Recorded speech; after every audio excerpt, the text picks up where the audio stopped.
So good evening to our Semester at Sea community, and thank you for joining us for the latest installment of our Wavelengths Alumni Series.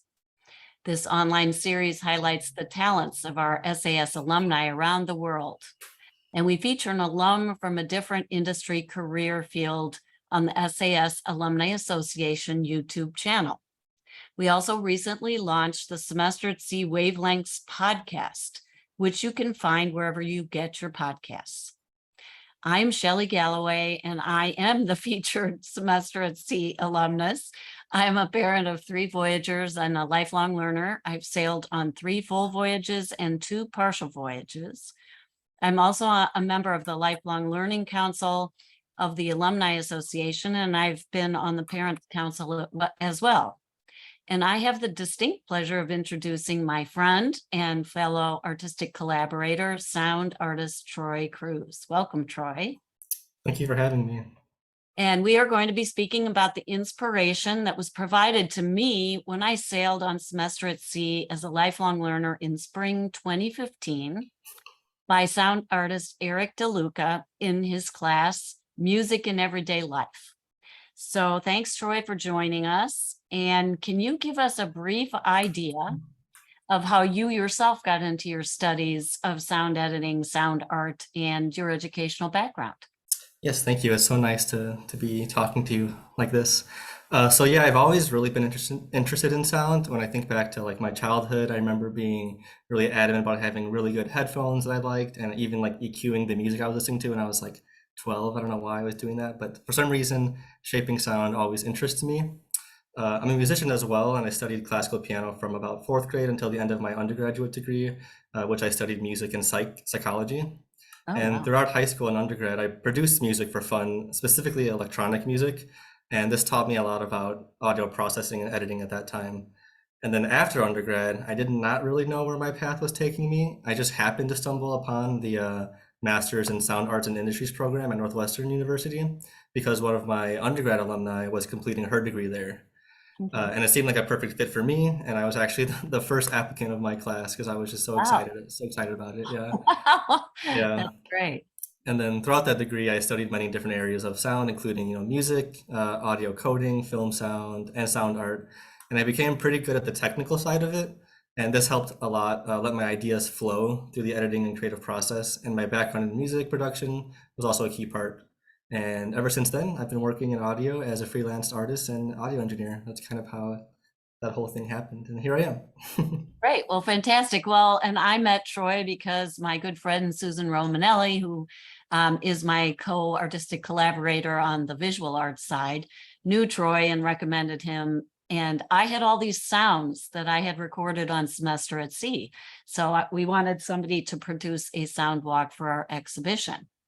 So had you previously heard about Semester at Sea or study abroad and specifically, or?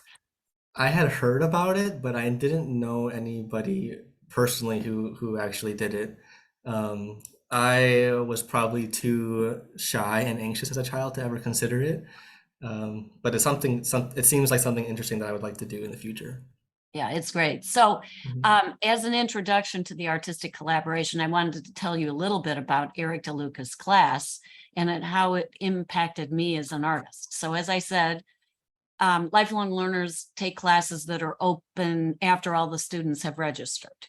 So I had sailed previously. I had taken music in everyday life previously, but it was available again. And I thought I'd see what it was about this time around. And it was incredibly different. It wasn't as much about instruments that were indigenous to the countries and ports we visited, but it was more about the soundscape of the port. And that was very new to me. And I hadn't really focused on soundscapes per se. I mean, I think I've always been aware of them, but I didn't realize how visceral soundscape listening is. So what we did was to do audio journaling in every port.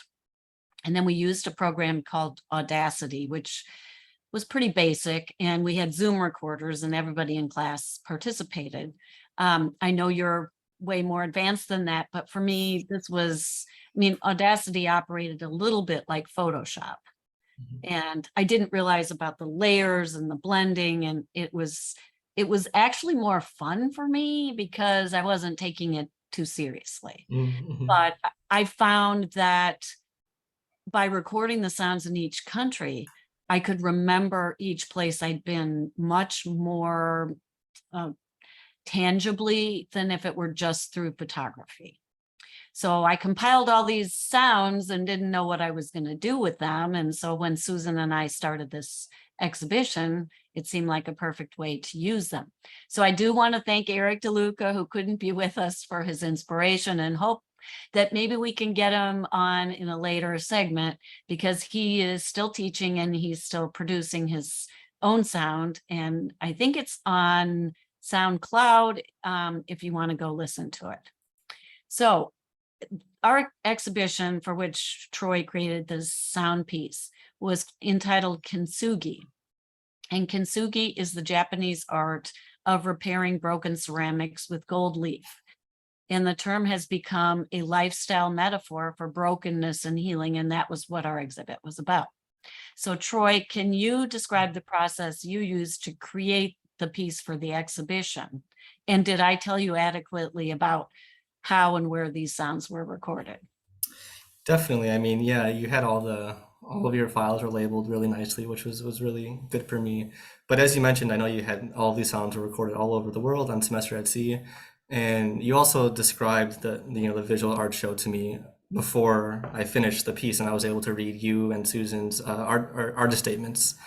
And I used what you told me about kintsugi, imperfection, invisibility as a main motivator to my edits of the sound piece. The idea of broken, repaired, and the relationship between the two really stuck with me. And in the editing and processing process, I used randomization in the piece in order to break the audio into something it wasn't originally. And through this breaking, the imperfections come through in a beautiful way. And when something breaks, you can't necessarily decide how it's going to break. And that's why I felt it was necessary to use randomization in the audio side as well. Because I didn't want to have to make those decisions of what the sound was going to break into, just as you can't decide when you drop a vase how it's going to break. And the piece, I decided to make it move through different feelings, different like vibes, you could say, just as I thought it would probably, your experience was when you were going to the different places at Semester at Sea. But yeah, that's pretty much my process going into it. A lot of it is in the moment, like making these creative decisions that come to me as I'm doing it. But I wanted to keep those types of things in mind throughout the whole process because I really did want to relate to you and the ideas of the art show in general. Because I thought it was very important, and your ideas are very important as well. Well, thank you. So I did want to say that when Troy took the sounds, I said, so I want you to think about the Tower of Babel versus the Japanese concept of ma, which is sort of empty space, but it's really more expectant space. So the original Shinto shrine was just 4 pegs in the ground and a rope around them. And that's kind of indicative of what ma is, because it is really just a line around a space. And they expected the kami spirits to inhabit that space. And if you go to Japan and you see a tree that has a big rope around it with lightning bolts, that means that the kami are very active in that tree. So it's holding the space for the kamis to come and to go, and for people to interact with them. And the other thing you just said about randomization and breaking is so cool because, I talked in our gallery opening about the fact that a piece of ceramic is made by the original artist, but then the Kintsugi artist comes in and puts their take on it. And so it becomes a new item that's more complete and more beautiful because of its brokenness and the collaboration of the two artists. So I did want to add that sound journaling takes me back to each port and country more vividly than even photography. So for any of you who are going on semester at sea or doing any travel, I really encourage you to try, even if it's just a voice memo on your phone, but label them. If you put voice memo, say what it is, because, even with the ones I gave Troy, it doesn't say the temple in Kyoto, and I have to remember. So Troy, why don't you share your screen and let us see some of the images from the show and the sound walk. Awesome. I'm very excited to share this. Thank you. Okay. Here we go.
When they were alive, I fed into them a formula. What's this? That formula has left them permanently soft or pliable. If you drop them, they don't chip off and shatter. It's not silk, it's not a fabric, it's not a synthetic. They're all the real thing. And every one of these is, they're just like taking a fresh cut flower. Now, this is designed to go in a girl's hair. Okay. It won't make any damage to your hair because it's got very... These are 5, these ones are 10. Okay. And they're adjustable, so they can work for ankles. Like my necklace? Tell me what, a little bit shorter? Yeah, a little. Probably like...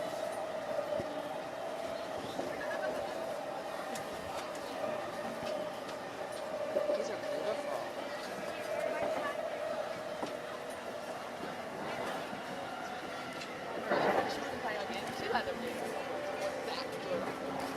Like, oh, this is, I'm totally 15 kilograms. So the egg can go to yeah. 初めての通販型だったんですが、分かりやすい内容で保険料も満足してます。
Thanks, Troy.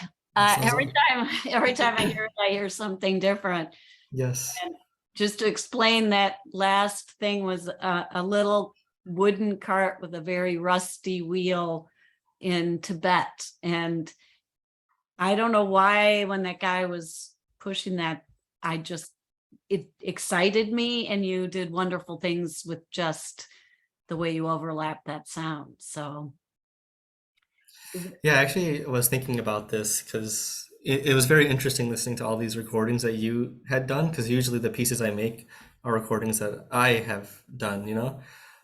So it felt like each audio file was a surprise, and it also gave me a bit of insight into you, because you recorded them. You just decided like where to stand, where to point the recorder, and what you thought was important. You know what I mean? So it's kind of like I was living the experience through you and your experience of it as well. And I thought that was a great thing, and that's why it was so great to collaborate with you.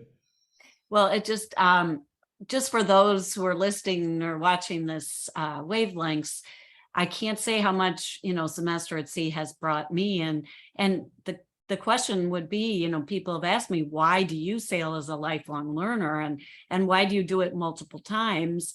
And it dawned on me, thinking about future collaborative projects. My next one, I think, is going to be vanishing or disappearance. And I really wanted to ask Erik about an experience, because I was not able to go on the field program with the class in Myanmar. And they went and spent the day with an underground rock band in Myanmar. And recently, one of a performance artist of some kind in Myanmar was jailed, maybe even killed, I'm not sure.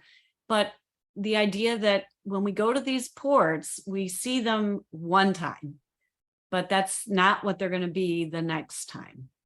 And so the soundscape changes. I mean, the world is ever evolving, and sometimes it's in a forward direction, and sometimes it's in a backward direction.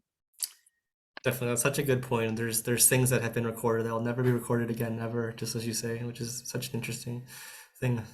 And the guy with the squeaky wheel, that was 2015. He might not still be alive, and the cart's probably fallen apart. Yeah. But all of those things were, took me back actually more vividly. So as a lifelong learner, I would say in every voyage, I've had one class that really affected me. Probably the religion classes. One was a basic, I didn't know I was signing up for a freshman writing class, but the topic was pilgrimage. And that became like my voyage metaphor, and kind of a metaphor for what I do artistically. So I think anybody can gain from this experience. I did give you some video. Maybe you could share the screen and just play like for the first one, so they can see how I've used sound with that first one. And a lot of the photos are from travel experiences as well. Then you can stop sharing maybe after the first video, because we're probably running out of time.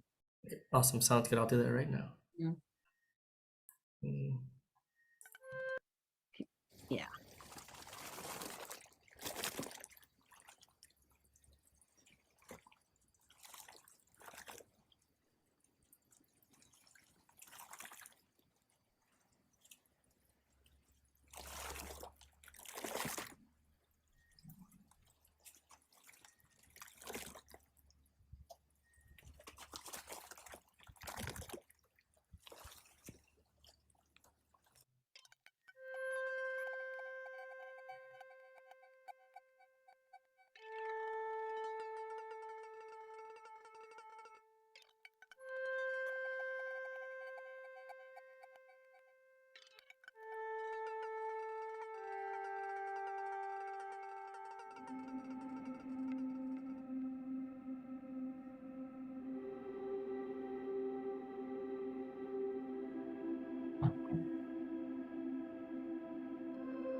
I think you can stop it. Mhm.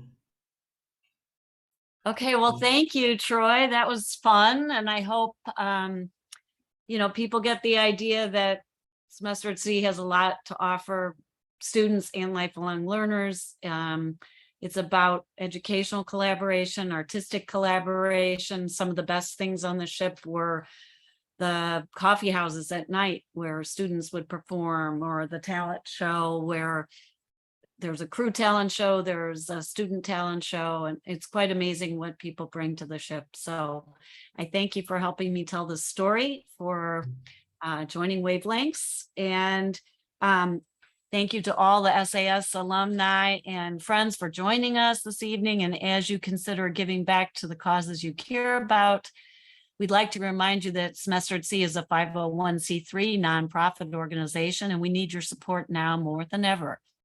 Gifts of any size make a difference.